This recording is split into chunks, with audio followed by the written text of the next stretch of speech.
Jesus abençoe, envolva a todos. Sejam bem-vindos a mais uma Semana Espírita, né? Estou muito feliz de ter vocês aqui hoje. E durante essa semana toda nós vamos nos encontrar, né? Em todas as casas, se Deus quiser. Então, nosso irmão João Paulo Queiroz Ferreira, né? Que veio da cidade de Arco Verde para fazer a palestra de hoje. Já muito agradecida já pela presença dele aqui. E vou pedir ao nosso irmão Luiz Carlos, que é o mentor no mundo material da Semana Espírita. Já é a 55ª Semana Espírita, né, na nossa cidade. E aí ele vai falar e em seguida fazer a prece, né, irmão? A alegria se renova a cada ano de estarmos aqui na abertura sempre com a nossa irmã Valdete. E o agradecimento é extensivo a todas as casas espíritas, pelo apoio, pela união, pela fraternidade. Tudo que a gente procura, quer, estão prontos a nos servir, a nos ajudar. E isso nos deixa muito felizes e emocionados. Porque é isso que nós estamos precisando na atual situação, não só do Brasil, mas do mundo. E eu de Garanhuns agora foi beneficiada, teve o Viva Jesus, não deixa de ser um evento religioso. A Semana Espírita, para o mês nós vamos ter um mês do aniversário do Joana de Ângeles, 4 quinta-feiras seguidas. Então isso tudo nos alegra porque nós sabemos que a espiritualidade vai trazer para a nossa cidade e região um clima de muita paz, de muita harmonia, de fluidos positivos, vão nos ajudar muito. E isso nos deixa muito contentes, felizes. Até eu estava admirado e dizendo a Cláudia, aqui a Valdete, hoje mesmo na Rádio Difusora eu vi umas 3 ou 4 vezes um anúncio. Eu ficava o carro saindo, Luiz Carlos falando aqui. E lá em casa a moça que foi fazer fisioterapia em yoga disse, eu esperei para ver se dizia que era seu Luiz Carlos mesmo. E outro dizendo que era Fábio, ou nossa irmã Fernanda. Então você vê que a própria, ela viu como nós somos recebidos. Lá mesmo a filha de seu Ivo. Todo ano, quando eu chego lá, ele já sabe que é a Semana do Espírito, que a gente tem de pedir mesmo. E graças a Deus, ficamos felizes por esses momentos. E como sempre, aproveitando o momento que eu me sinto muito bem aqui, demais. Quando eu vejo essa abacateira aí, eu me lembro logo e digo a vocês, leiam o livro A Sombra do Abacateiro. E eu digo sempre a Valdete, vocês aqui são abençoados, porque Chico já deve ter vindo aí algumas vezes. E como sempre tem novidade todo ano de Chico, eu vi uma muito interessante. É que ele disse, eu trabalho. Porque quem não trabalha, dá muito trabalho. Só Chico mesmo, para trazer em tão poucas palavras uma verdade tão grande.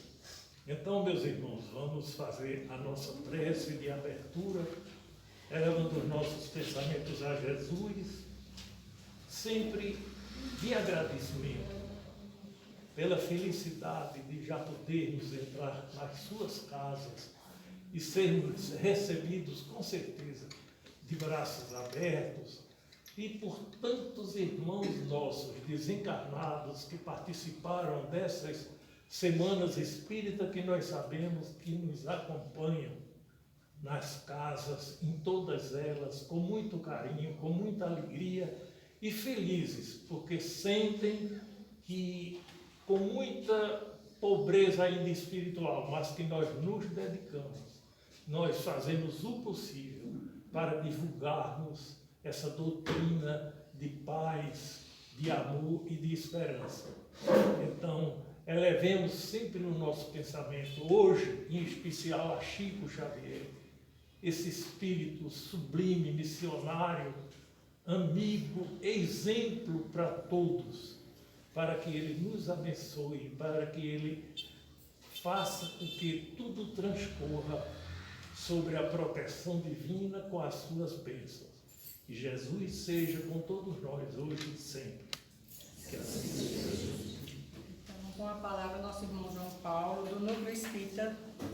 Espírita Assistencial de Arco Verde, né, meu irmão? Pesquisa no microfone. Certo.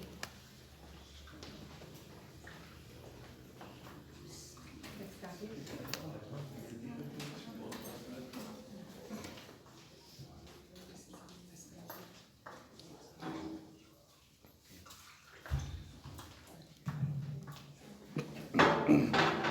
Boa noite. Que a paz, o amor do Cristo faça presente nesse ambiente, em nossos corações, em nossos lares, hoje, amanhã e sempre. Uma alegria retornar a esta cidade. Nós estivemos no Joana de Ângeles em outra oportunidade e retornar é muito gratificante, a gente fica muito feliz. A gente só tem a agradecer a Deus pela existência da doutrina espírita, a oportunidade de a gente estar numa casa como essa, um momento de estudo, de reflexões, de oração e de vibração. Agradecer a todos que fazem esta casa, encarnados, desencarnados, pelo convite de trabalho, de estudo, de participar de um evento desse porte, 55 vezes já realizados, agora a semana de número 55, de um trabalho fundamental de integração das casas espíritas. Lembramos do querido Bezerra de Menezes, a questão da união, fortalecimento e da melhoria e ampliação das nossas atividades quando damos as mãos. Então, muito bom estar aqui e participar desse momento. Agradecer a presença de vocês, encarnados, desencarnados, sejam bem-vindos, bem-vindas. A semana tem como tema geral a moral e a ética à luz do Espiritismo. Nossa irmã Valdete colocou, escolha aí um subtema. Tá bom, vamos lá. Nós vamos de conduta espírita e vivência evangélica. Voltando a um pouco mais de 2000 anos, lembrando da passagem do nosso governador espiritual pela terra, lembramos da sua mensagem de amor, de fraternidade, de solidariedade. De uma síntese perfeita da compreensão da lei divina, quando ele nos fala sobre amar a Deus, amar ao próximo como a si mesmo. E o mestre vai além. Ele nos dá um roteiro, numa colocação simples e direta para a nossa conduta, para o roteiro de como chegarmos à felicidade. Faça ao outro tudo aquilo que quer que o outro lhe faça. Nessa passagem do Cristo pela terra, ele faz uma promessa: virá o Consolador. Mais especificamente, ele diz: virá outro Consolador. Já deixando claro que a sua mensagem é uma mensagem consoladora, mas virá outro Consolador para relembrar o que eu ensinei, aprofundar o que eu ensinei e trazer esse ensino na sua verdadeira pureza. Como ele nos conhecia, nos conhece muito bem. Claro que havia a possibilidade de não realizarmos o mau uso do livre-arbítrio, mas realizamos o mau uso do livre-arbítrio. E aí a mensagem do Cristo foi, para alguns esquecida, para outros adulterada. E também o avançar do nosso desenvolvimento intelectual nos trouxe uma condição de receber um alimento espiritual mais substancioso. E na época certa, nem tempo a mais, nem tempo a menos, chegou o Consolador, que é a doutrina espírita, que traz de fato o Evangelho de Jesus, a mensagem da Boa Nova na sua verdadeira pureza. Basta ver o Evangelho segundo o Espiritismo, uma síntese de tudo isso que a gente está falando.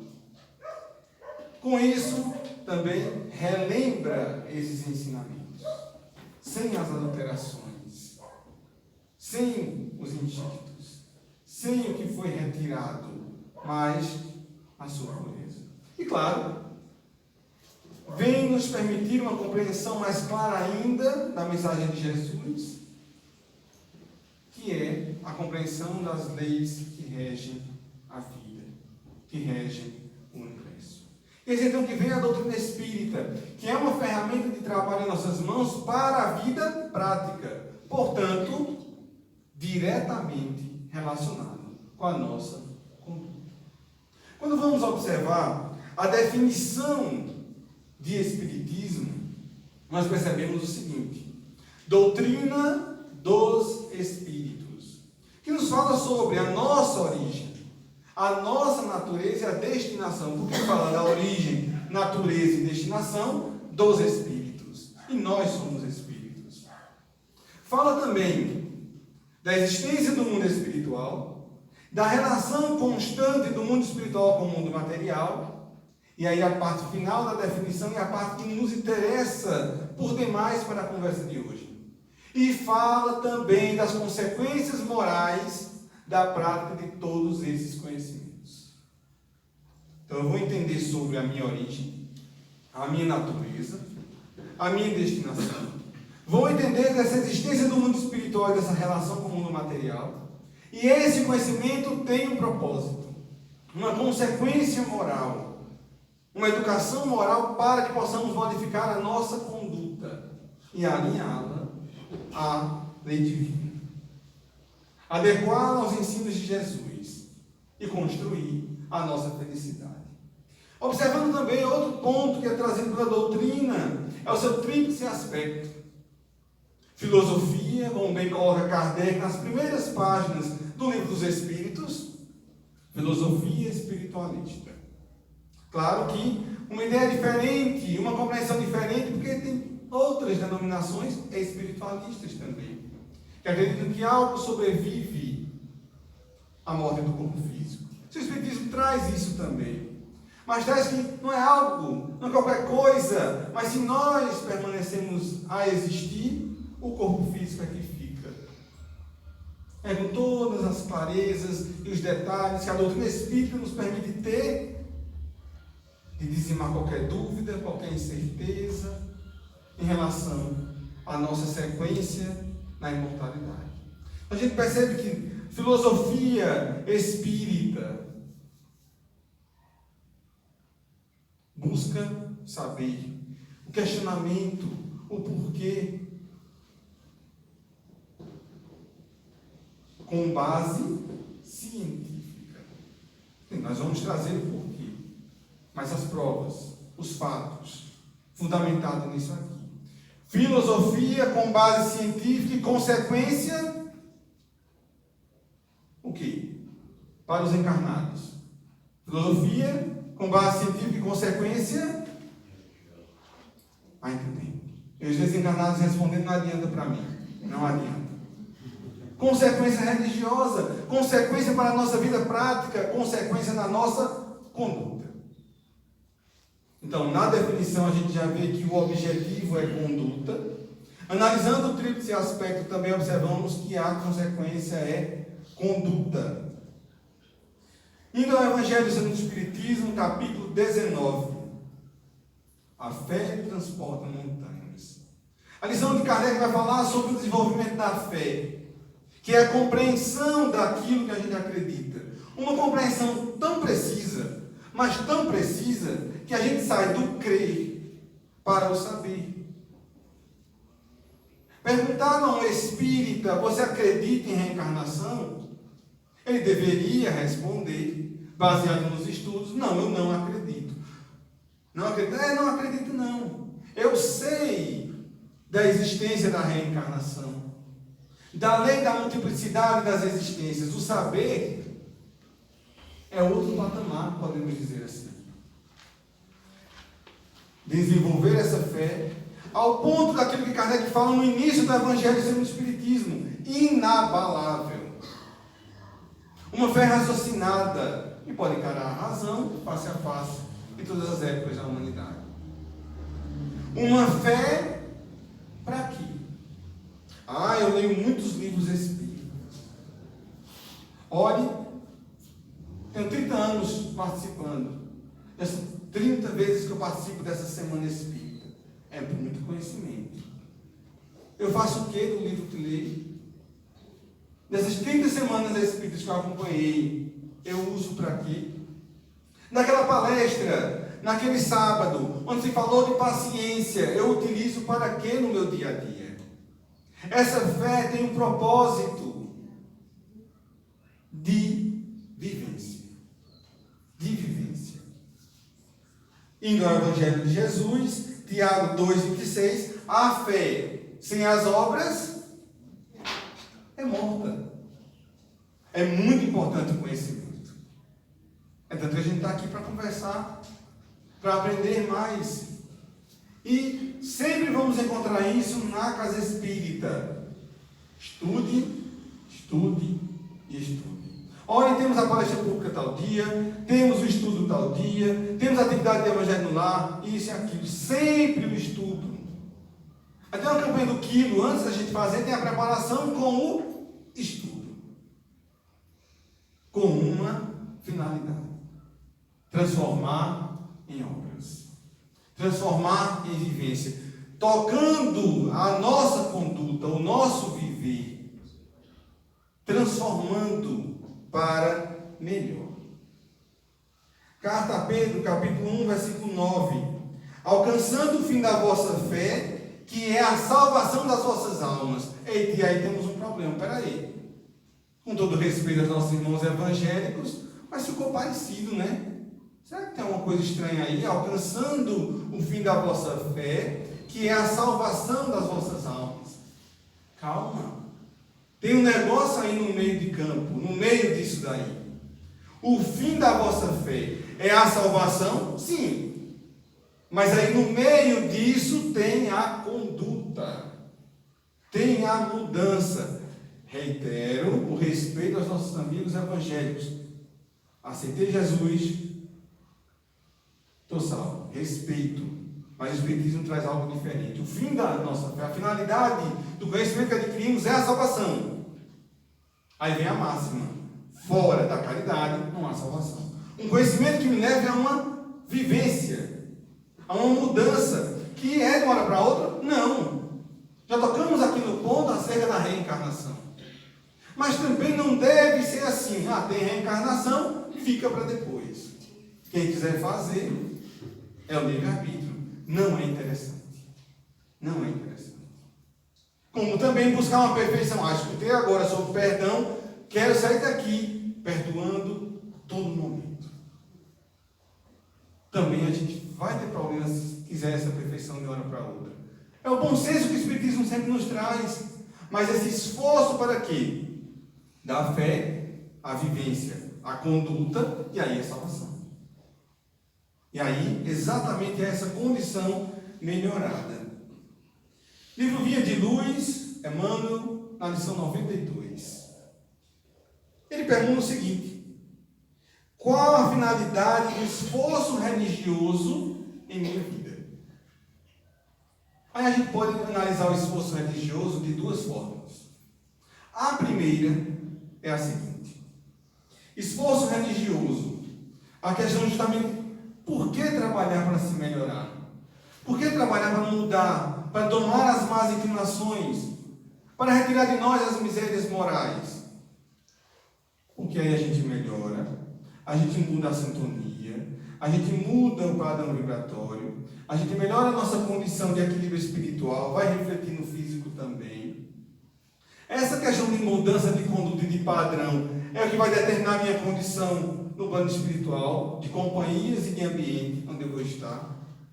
Ou seja, total relação com a nossa felicidade. Então esse esforço de melhora é diretamente relacionado ao que a gente vai buscar aqui hoje.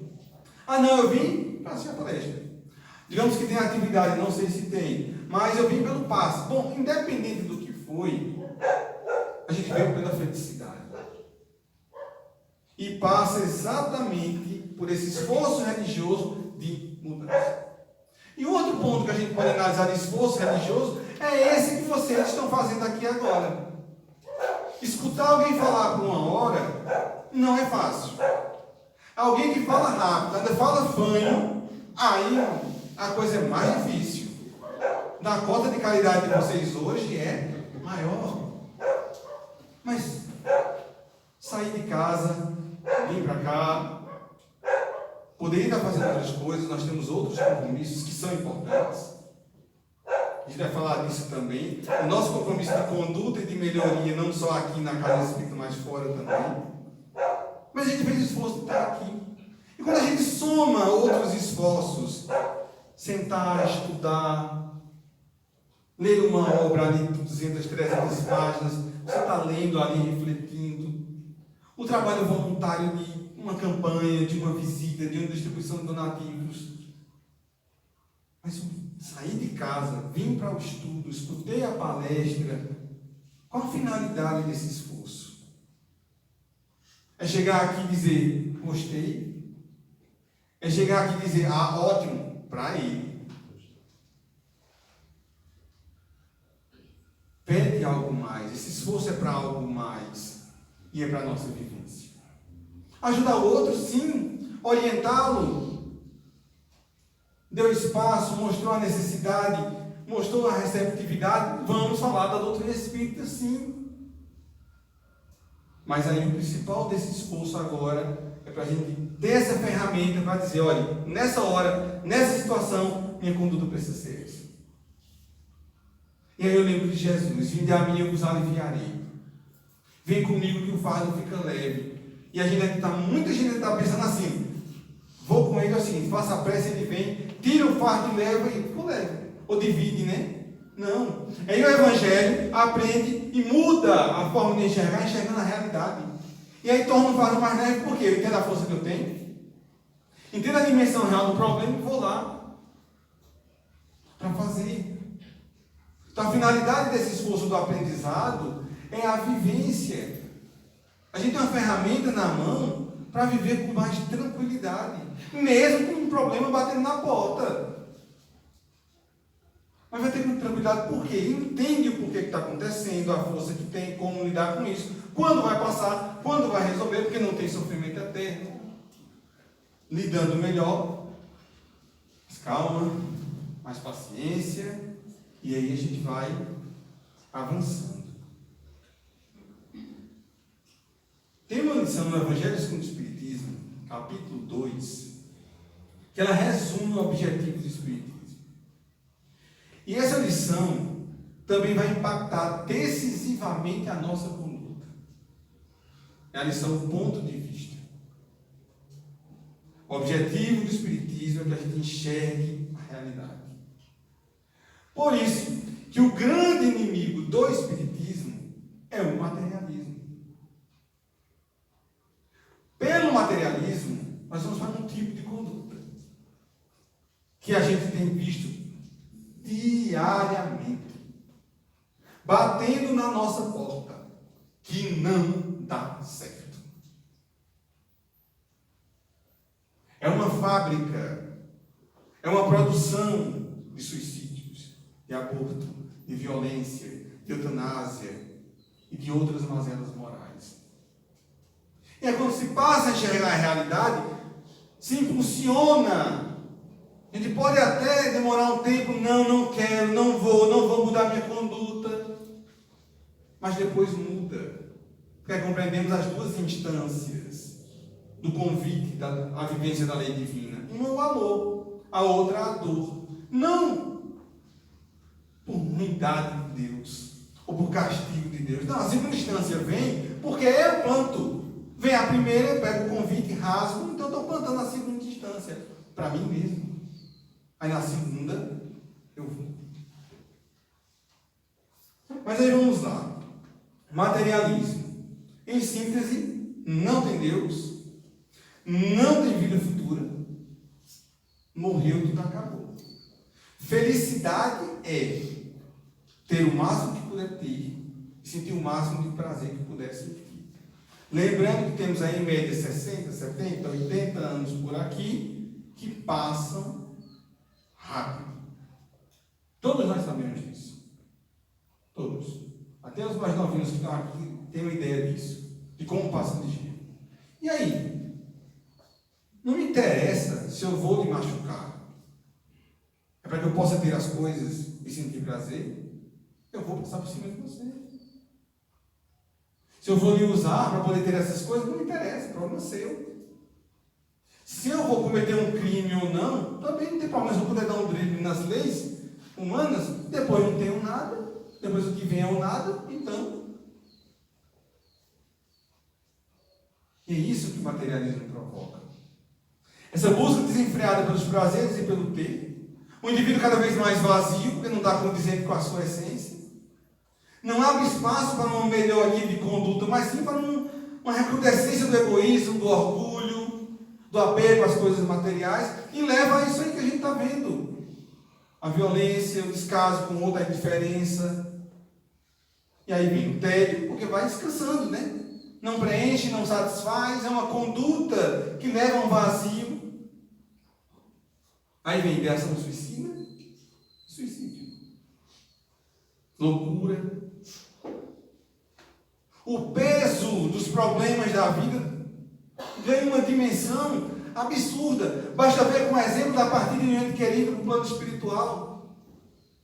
Para o materialista, acabou, já era, não vai ver nunca mais. Tudo que aquela pessoa construiu, acabou, não tem mais nada. Não tem a menor possibilidade de ter alguma coisa, de ter um contato. Olha o fardo. É de enlouquecer. Ou então, buscar a porta falsa do suicídio. Então, essa visão da vida, essa ilusão do materialismo, provoca uma conduta totalmente desestruturada. Aí vem a visão espírita, lá ao ponto de vista da lição do Evangelho. Somos espíritos e estamos temporariamente ligados a um corpo material para mais uma reencarnação, passando por uma experiência transitória. Estamos num momento de experiência em um local que é complementar, não é o nosso verdadeiro lar. E aí a gente começa a botar as coisas no seu devido lugar, entendendo a força que temos como filhos de Deus, espíritos em evolução, dotados de potencialidades, e passando por aqui sem precisar se isolar do mundo. Eu não preciso viver isolado do mundo, me afastar das pessoas para conseguir o ser de perfeitos que convidou Jesus. Aí vem preciosas lições como a do Evangelho, o homem no mundo. O nosso papel, dentro de onde a gente está inserido, família, profissão, comunidade, agir ali, trabalhar para ter as coisas, sim. Sentir prazer, sim também, na medida do necessário.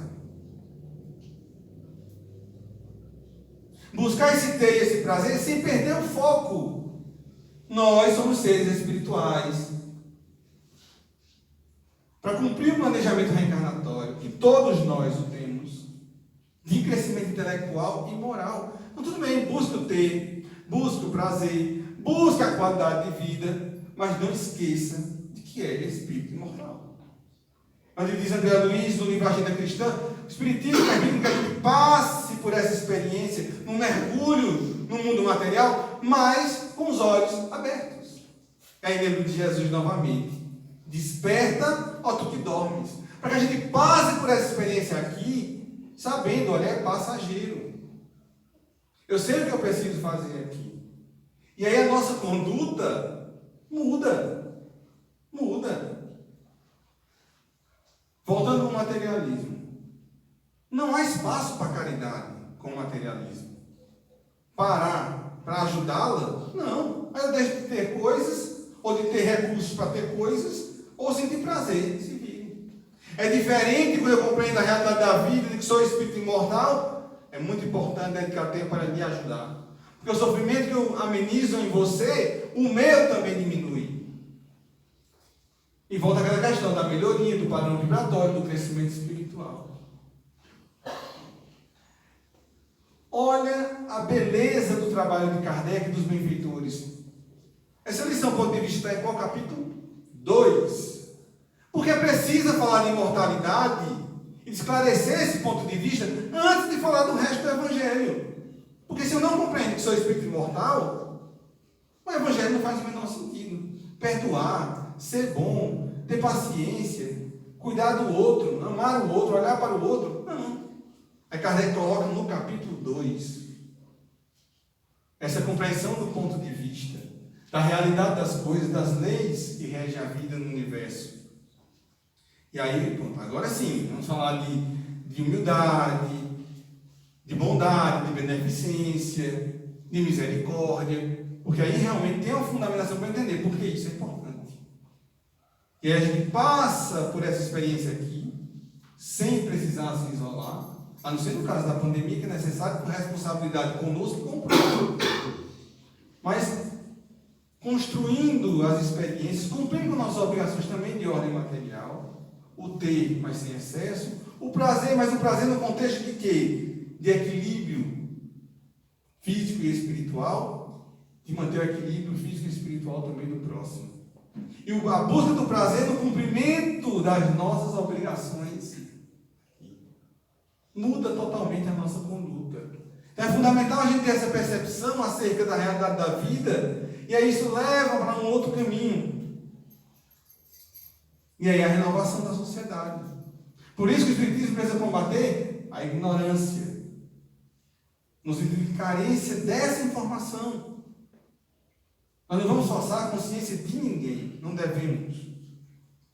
Mas ofertar sempre que tivermos a oportunidade desse conhecimento que liberta. Desse conhecimento que esclarece a consciência das pessoas, que fazem despertar para a realidade das coisas espirituais. Vamos buscar algo condizente com a nossa essência, vamos encontrar a felicidade. Plena, completa, não somos ainda perfeitos. Mas vamos conseguir aquela felicidade compatível com a nossa condição. E aí, em relação à diretriz para a nossa conduta, vamos ao Livro dos Espíritos, questão 886. Onde Kardec pergunta, olhem mais uma vez a beleza do trabalho de Kardec. Qual o sentido de caridade, como entendia Jesus? Nós sabemos que o Espírito da Verdade, né, é o Cristo. Bom, aí já seria uma outra palestra. Mas, digamos que quem respondeu, eu não sei, não lembro se a resposta desta pergunta foi o Espírito de Verdade ou não. Mas com todo respeito, digamos que não foi o Espírito de Verdade, foi outro Espírito. Kardec, com todo respeito a esse Espírito superior que respondeu, mas Kardec quer saber a visão de caridade que tem Jesus. Kardec quer saber a definição de caridade de acordo com a visão de um Espírito puro, para que nós possamos ter a excelência da compreensão disso. Mas caridade, com nossa conduta em relação... Caridade não seria só a questão de dar algo, é aí onde entra a doutrina espírita. É aí onde entra a doutrina espírita. E nós precisamos compreendê-la e compreender e ampliar a nossa definição e entendimento de caridade. Todas as nossas ações. Isso quem vai colocar é Kardec no comentário da resposta dessa questão. Nós devemos colocar a caridade em todos os momentos, em todos os contatos, nas nossas relações com encarnados e com desencarnados. A caridade é o agir no bem, em todos os momentos. É agir de acordo com o amor, com a lei divina, em todos os momentos. É fazer o que precisa ser feito ali, para ajudar o semelhante. Um ajudar de algo que realmente o faça crescer. Não ajuda para algo que não se sustenta. É algo que a gente precisa ter cuidado. Essa solução aqui é muito linda. Se sustenta? Parece linda agora, mas os efeitos disso, como é que fica? Então, refletir muito bem, ampliar essa percepção de caridade. Por isso que trago essa questão sobre caridade para a nossa conversa sobre conduta. Que a nossa conduta deve se pautar pela constante prática da caridade. E aí vem a resposta. Benevolência para com todos. Indulgência para com as faltas dos outros. E perdão das ofensas. É o BIP. Devemos seguir esse BIP. E quando a gente percebe a resposta dos 3 itens, só um remonta a prática da entrega de algo material. E assim mesmo quando a gente fala de benevolência, que é onde está incluído aí o da doação de algum material, a benevolência vai muito além disso. Ou seja, parte da benevolência é que eles dão coisas. Então, vou dizer, não, caridade é quando eu vou lá, dou alguma coisa. Não, caridade é quando eu tenho a necessidade, por exemplo, ali de ver algo errado com meu filho, por exemplo, em casa, conversar. Olha, está errado. Por isso, a consequência é essa. É a caridade. Alguém está em sofrimento, um trabalhador mesmo da casa espírita. O que eu posso fazer agora? Vem cá, vou dar um abraço. Você está em sofrimento. Caridade. E é isso que deve pautar a nossa conduta. E aí, desvendando um pouquinho, porque quando a gente compreende a benevolência, a indulgência e o perdão, a gente compreende como deve ser a nossa conduta constantemente. Benevolência para com todos. Na resposta do Espírito, não tem exceção. No comentário de Kardec, também não tem exceção. Não tem lá, olha, benevolência para com todos. Mas embaixo tem um asterisco. Só para os espíritas. Só para quem faz parte daquela tua casa espírita. Ou para quem pensa politicamente igual a você. Não tem essa observação. Não tem. É para com todos. E ser bom não é ser besta. É entender o que precisa fazer ali para o bem do próximo. Vamos dar um exemplo bem prático disso. O que é caridade, o que deixa de ser caridade, e essa noção do que é melhor realmente para o crescimento da pessoa. Estou no ambiente de trabalho, faço o meu trabalho, o outro não faz. Terminou o dia, o outro está cheio de coisa para fazer. Eu não observei porque foi, enfim, não observei. Vou ajudar. Passam uns dias, de novo a mesma ocorrência. Só que aí, eu que busco ser bom, mas não besta, eu observei. É o uso do celular, é o excesso de conversa, é negligência com o tempo. Aí João Paulo, para ser caridoso, para ter uma conduta espírita, vai ajudar aquele colega de trabalho a fazer o serviço de novo? Não, João Paulo não vai. João Paulo não vai. João Paulo vai chegar para o colega, olha, cada vez eu te ajudei, dessa vez eu observei. E tu falhou nisso. Então hoje, infelizmente, não vai dar. Porque se João Paulo vai lá e faz de novo, o colega vai fazer de novo. E de novo, João Paulo não está sendo caridoso, João Paulo está ficando sobrecarregado, sem necessidade, sem fazer o que precisa.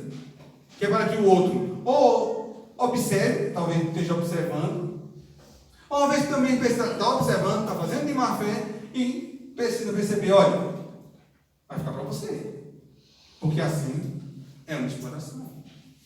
É só um exemplo para a gente perceber aquela questão do não. Que a caridade, não, a caridade agora é dizer um não. É colocar aquele limite. Isso é uma conduta espírita e uma vivência evangélica. Indulgência. A indulgência é não ver o erro do outro. Não é isso. Deus nos criou com a finalidade de convivência. Livro dos Espíritos, terceira parte das leis morais, lei de sociedade. Nós vamos perceber o erro dos outros. Não fala aqui da pessoa que fica procurando isso. Não, estou falando disso. Estou falando da observação normal, da convivência. A indulgência é um processo de conduta espírita, de vivência evangélica. Eu observo, percebo. O que é que eu faço? Primeiro passo do processo. Eu pratico isso ou não? Então eu faço. Bom, preciso parar. Não, eu não faço. Então aí, ó, o dedão na cara da pessoa. É assim a indulgência? Não. Jesus, já citamos aqui a perfeição do Cristo. A mulher pega em erro. O que ele diz? Eu não te condenarei. Ele não julga. Ele não julga. Mas ele dá uma grande lição de indulgência. Quando ele combate o mal. Vá e não é mais. Porque aí a gente vai, o processo de indulgência, percebi, faço a minha avaliação, se faço ou não. E o próximo passo é fazer alguma coisa para que aquela pessoa perceba que está errado e precisa mudar. Tudo bem, não faço, então tudo bem, vou lá, converso com a pessoa. Mas e se eu faço também? Se eu faço, eu não posso falar. Por que não? Eu preciso ter um compromisso claro em mim, de mudança, mas se eu percebo o erro e o outro não, é falta de caridade se eu não for lá e alertar. Mas a pessoa vai dizer, você faz também. Bom, estou lhe avisando. Estou tendo um compromisso de mudar. Se você vai mudar ou não, eu não sei. É com você. Agora, estou lhe alertando porque isso é grave, isso é ruim, por isso, isso. Então, percebeu? Conversou. Não posso conversar com a pessoa. A questão é com ela e eu não tenho acesso a ela. Mas eu tenho acesso a ele que tem acesso a ela. Por favor, converse com ela sobre isso. Não tenho acesso de jeito nenhum. Alguém com autoridade em algum lugar vai ter acesso a conversar com ela. O que não pode é o mal ficar. Não, procura aquela autoridade. É o caso, por exemplo, andando na rua, tem uma caixa d'água destampada. Foco da dele. Eu vou bater na porta da pessoa e dizer, tampa. Não tem essa autoridade. Mas tem um órgão municipal de vigilância e saúde, que tem um telefone, que tem um e-mail, entre em contato, rua tal, endereço tal. Eles têm autoridade para fazer. Mas aquilo ali não fica. Isso vale para qualquer situação, é só um exemplo. Aí a gente completa o processo da indulgência. E aí o perdão, que não é esquecer. Esquecer, problema de memória, procura um médico. Perdão é você lembrar. Agora, a sua maneira de reagir modificou. Já nos dizia Richard Simonetti, palestrante espírita. Quando não tem o perdão, na hora que você lembra, o seu físico e o seu espiritual reage igual tivesse acontecendo de novo. É o coração que acelera, é o estômago que dói, é o suor, é a dor de cabeça. É a baixa da vibração espiritual, é o espaço para as obsessões, enfim. Então, perdoar é você ressignificar aquilo ali. Vou lembrar, mas não tenho ódio, não tenho raiva, não tenho rancor. E esse caminho para conseguir esse perdão, aí vem a doutrina espírita e nos permite ter um caminho facilitado pela compreensão. Somos espíritos, estamos numa trajetória evolutiva, mais perto da saída do que da chegada. Vamos trabalhar para não errar, mas está sujeito a errar. E aí com isso, com essa percepção, compreendendo o outro como um irmão, juntando tudo isso, fica mais fácil, fica mais próximo o perdão. Pela compreensão do contexto. Mas eu vou... E a gente vê muito isso em reunião mediúnica. Os trabalhadores em reunião mediúnica vão lembrar disso, com certeza. Mas eu vou perdoar, está lá o obsessor. Vou perdoar fulano, fulana, e vai ficar por aí. E vai ficar por isso mesmo. O equívoco da pessoa, ela responde com as leis divinas.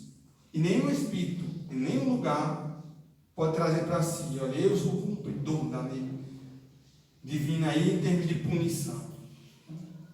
Sigamos o nosso caminho. Nos livremos disso que nos faz mal.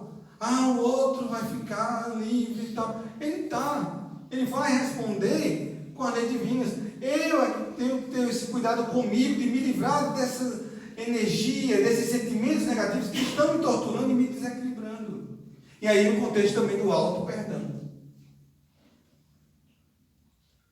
Nós somos também desses espíritos que estamos em evolução. E o perdão não é conivência com o erro. Eu te perdoo, e aí tal, tudo bem, não guarda mágoa, nem rancor, e vem a situação de desequilíbrio, de desgaste, ou de violência, ou de perturbação. Tá bom, te perdoo, tá bom, te perdoo. Isso é uma prática de conduta espírita, de vivência evangélica? Não, você está sendo conivente com o mal, olha, tem que parar. Exemplo, chego ali na rua, aí vem alguém me xinga, porque sou espírita. Aí dali eu saio, vou para a delegacia e presto queixa. Você falou agora sobre perdão, e está na delegacia prestando queixa? Sim, e daí? O que é que tem a ver uma coisa com a outra?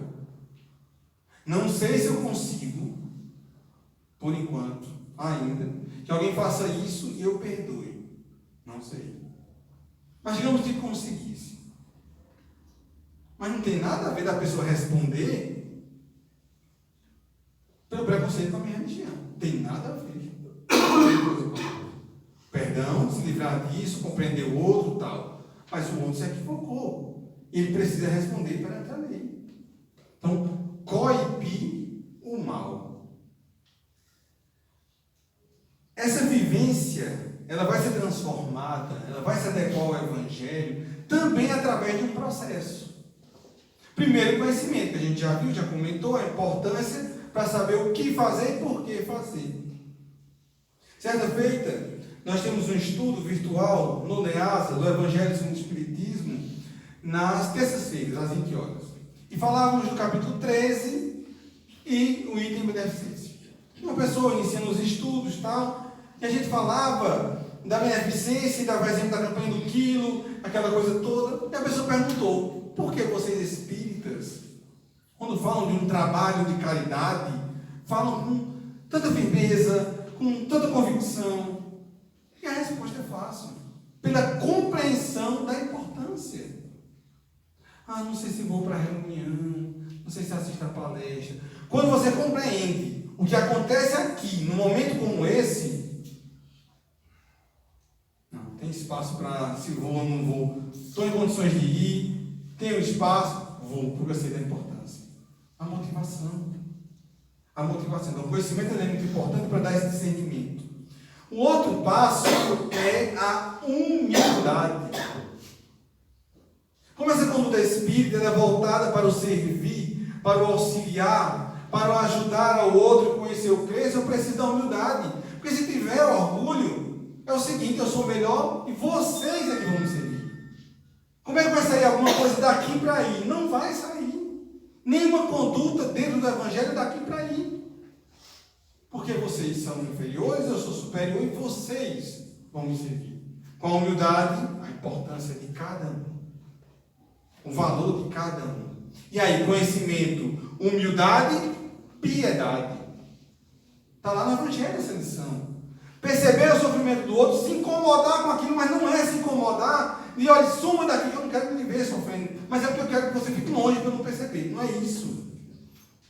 É se incomodar e dizer assim: o que é que eu posso fazer com o que eu tenho agora para ajudar essa criatura? E aí o que vem depois disso? Conhecimento, humildade e piedade. As portas estão escancaradas para quê? O que é que vem como consequência natural? A conduta espírita. A prática do bem. Essa vivência do bem, ela é tão importante, mas tão importante. Jesus fala o seguinte em Mateus 25, 31 a 46. Quando observar qualquer pequenino da terra com fome, com sede, sem roupa, e ajudar, é a mim que estás fazendo. Aqui duas formas de analisar que são válidas. A primeira é o seguinte: Jesus dizendo da seguinte forma: olha, ajudar é tão importante. Fazer esse bem, ter essa conduta evangélica é tão importante. Quando você ajudar, é igual está fazendo para mim. Eu acho tão importante, é igual ser para mim. E outra forma de analisar, quando fizerdes, é igual a mim que estás fazendo, é o seguinte: entra Jesus aqui agora e se materializa. Qual é a nossa reação? Mestre, como posso servir e tal, aquela coisa toda. Entra um bêbado aqui.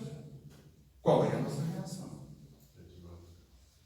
Alguém tem que tirar, alguém vai atrapalhar a reunião, vai perturbar e tal. É o mesmo tratamento. Jesus está dizendo o seguinte: olhe, faça o bem ao bêbado igual se fosse comigo chegando aí. De tão importante que é. E ele vai dizer mais. Romanos 2,6. A cada um, segundo sua fé? Não. Segundo o tanto de palestra que assistiu? Não.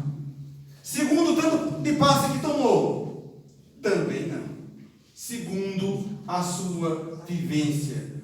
a sua obra, o que você faz. Mas você está falando aí tanto do que você faz, do que a gente precisa fazer, do que a gente precisa fazer e tal, aquela coisa toda, a conduta. Temos condições. A gente volta para Jesus. Vós sois a luz do mundo. Mas está dizendo que eu sou luz. Mas e aí, como é que faz? Será que eu tenho força mesmo para essa luz brilhar e passa pela ação caridosa?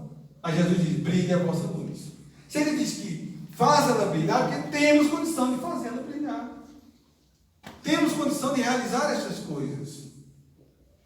Aí vem Bezerra e diz, vivemos um momento sem igual da transição para a luz. A literatura espírita fala de algo em torno de 30 bilhões de espíritos vinculados à Terra. Pouco mais de 8 bi encarnados, mais ou menos 22 bi desencarnados. Ou seja, nós temos o privilégio de estar reencarnados. No Brasil, em contato com o Espiritismo e sabendo bem claramente, mas bem claramente, olhe, isso aqui é uma oportunidade de ajudar. Isso aqui é uma oportunidade de servir. Olha, isso aqui não é adequado para você, porque você vai se dar mal. Tudo bem claro para todos nós. Nós temos tudo isso. Temos a capacidade, como vimos, e temos as oportunidades. E a gente quer ser feliz. Falta o quê? Falta trabalhar uma das nossas potências, como diz Leon Denis. Vontade.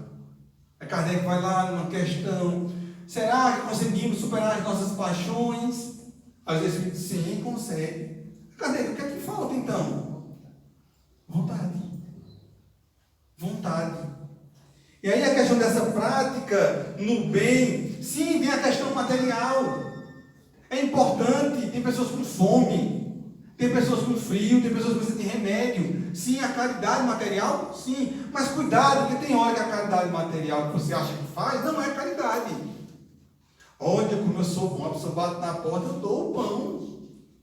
Mas é aquele pão duro, se eu jogar na cabeça de alguém, vai deixar ali uma hematoma. Então eu não como, eu não uso. Por que eu dou? A roupa, eu ajudei com a roupa. Como é que estava a roupa? Você utilizaria? Não usaria. Não é caridade. Você está transformando a pessoa que passa ali, que bate na sua porta, em uma lata de lixo. Tome. Ou então, vamos pensar que isso aqui é um celular. Está aqui a cesta básica. Vamos fazer a selfie. Tudo bem, tem situações que aqueles que doaram querem que a gente registre. Eu estou falando da situação que a pessoa faz porque ela realmente quer aparecer. Vai ter a utilidade, aí que a pessoa vai receber a cesta e vai passar a fundo dela por um tempo. Mas caridade no seu sentido verdadeiro, não é. Não é. E o outro aspecto de caridade, que justamente é o mais amplo, que deve estar presente na nossa conduta, é a caridade moral. E muita gente, isso não é caridade, isso não impacta o dia a dia, isso não tem valor. O sorriso, o abraço, a palavra amiga, o ouvir alguém. Ele está encerrando o Setembro Amarelo. Para não pensar que você sentar, ouvir alguém, não dizer uma palavra, mas você pode, naquele momento, estar evitando o suicídio. Porque, um monte de bobagem que essa pessoa diz. Mas para aquela pessoa pode ser um alívio. Um alívio. Aqueles 3, 5 minutos. Um alívio em defesa da vida. E faz muita diferença. É a cordialidade. É a afabilidade, a doçura, é a maneira do falar. É a maneira do agir, do gesticular, do andar. Com calma, com equilíbrio. É o olhar. Hoje não tem olhar, né? Só assim. Está ao redor. Esqueci. E não é para o livro, tá? Infelizmente não é para o livro. Novamente é o exemplo do celular, tá bom? Só para ficar claro. E se fosse o livro, era melhor. Mas assim mesmo a gente precisa observar o outro. Ter esse contato, dar essa atenção ao outro. Impacta o dia a dia. Essa caridade que deve estar na nossa conduta. Observe um lar do bom dia, da prece, da fala amiga, da preocupação com o outro. Observa, um lar sem isso e a convivência. E coloca esses elementos de caridade dentro desse lar e observa se tem diferença. Total. Agora imagina a sociedade sem, aí não precisa imaginar, né? Só lembrar, infelizmente. Infelizmente. Não é que esteja sem, obviamente tem a presença da caridade moral, mas de uma maneira ainda aqui. Coloca esses elementos. É o mundo de regeneração. Podemos dizer até mais. É mais que o mundo de regeneração. Porque tem gente pensando no mundo de regeneração, é o mundo celeste. Não é. É o terceiro degrau de 5. É bem melhor do que esse de agora. Mas ainda é o meio da trajetória. Essa conduta espírita, ela deve ser na casa espírita? Sim. Ótimo. Mas é a parte mais fácil. E olha que mesmo assim, muitos de nós ainda nos enganchamos. Mesmo ambiente como esse, mesmo pensamento, mesma finalidade de trabalho, harmonia espiritual maravilhosa, e ainda muitos de nós nos enganchamos. Mas essa conduta espírita é também daquela porta para lá. Vimos com muita tristeza, dentro desse momento da pandemia, trabalhadores espíritas dizer: e agora? Teve que fechar ou ficar sem trabalho espiritual. Como assim? Você não tem uma família? Você não tem um contato com o próximo em momento nenhum? Você não tem como... Você precisa, mesmo naquele momento de pandemia, a gente precisou sair em alguns momentos e teve contato com pessoas. Você não consegue fazer o bem em momento nenhum. Dentro de casa, no convívio ali, que justamente não reencarnamos, tu vai para cá, tu vai para lá, a gente sabe que não. Então o trabalho, a conduta, é a vivência aqui e lá também. Tem muito trabalho lá também. Aqui também. Aqui também. Mas lá também. O compromisso com a vivência aqui e o compromisso com a vivência lá. Para a gente perceber a importância da conduta, e aí a gente caminhando para a nossa conclusão, no livro Brasil, Coração do Mundo, Pátria do Evangelho, tem um momento lá onde Jesus esteve conosco, esteve lá na região da Palestina, deixou a árvore do Evangelho lá. Quem leu o livro sabe muito bem disso, vai estar apenas recordando. Em dado momento, o mestre resolveu tirar essa árvore de lá, da Palestina, e trazer para o Brasil. Nesse momento, dessa mudança dessa árvore e da missão de entregar essa responsabilidade da árvore do Evangelho no Brasil, para que ela possa ser levada para todo mundo, essa missão colocada nas mãos do Espírito Ismael, governador espiritual do Brasil. Simbolizando esse momento, foi entregue para Ismael uma bandeira em branco. Toda em branco. E surgiram 3 palavras. 3. Vamos lá, para os encarnados. Quais são as 3? Deus, Cristo e caridade. Deus, Cristo, e a outra que mais nos interessa nesse momento, relacionada à conduta, caridade.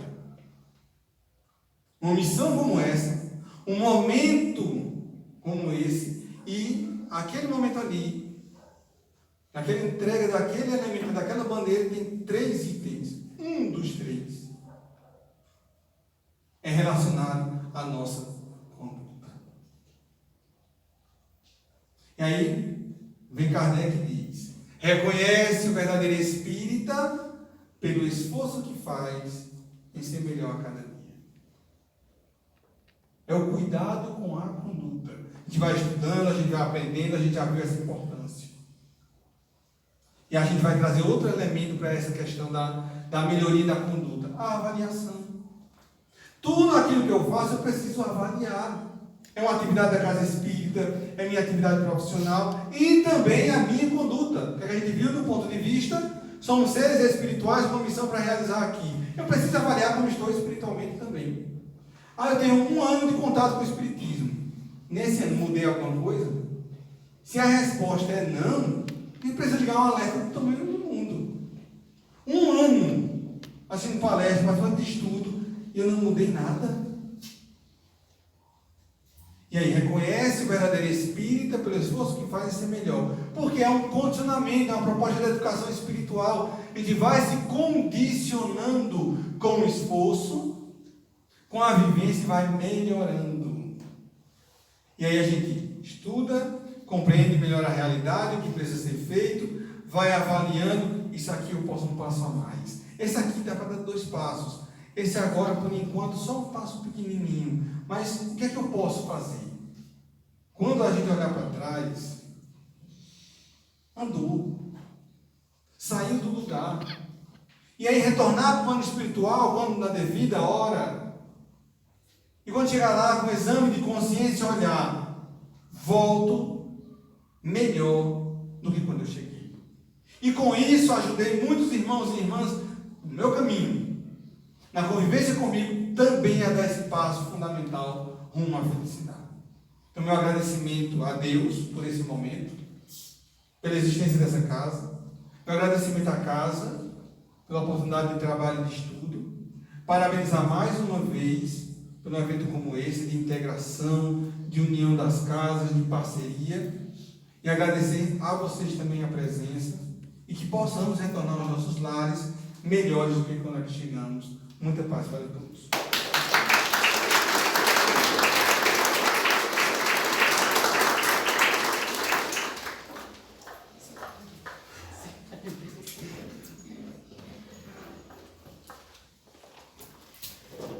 E assim, meus irmãos e amigos, né? Chegamos depois dessa mensagem maravilhosa de amor, de paz, de equilíbrio para todos nós. Agradecemos a presença de todos e que a gente possa continuar amanhã, né, a jornada da Semana Espírita. Amanhã será na Seara Allan Kardec, né, com Pedro Rocha.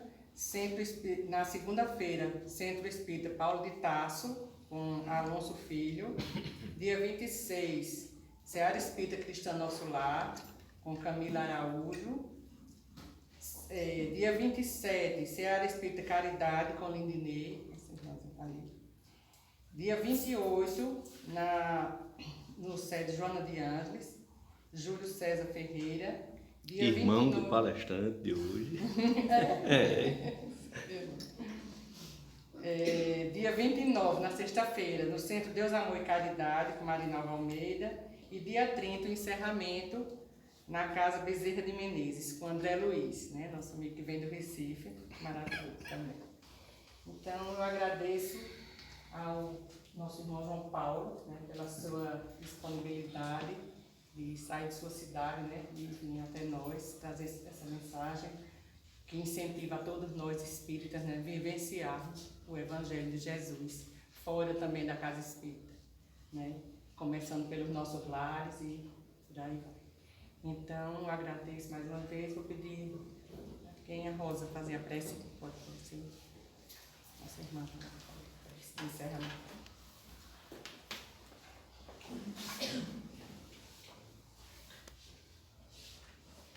Senhor Jesus,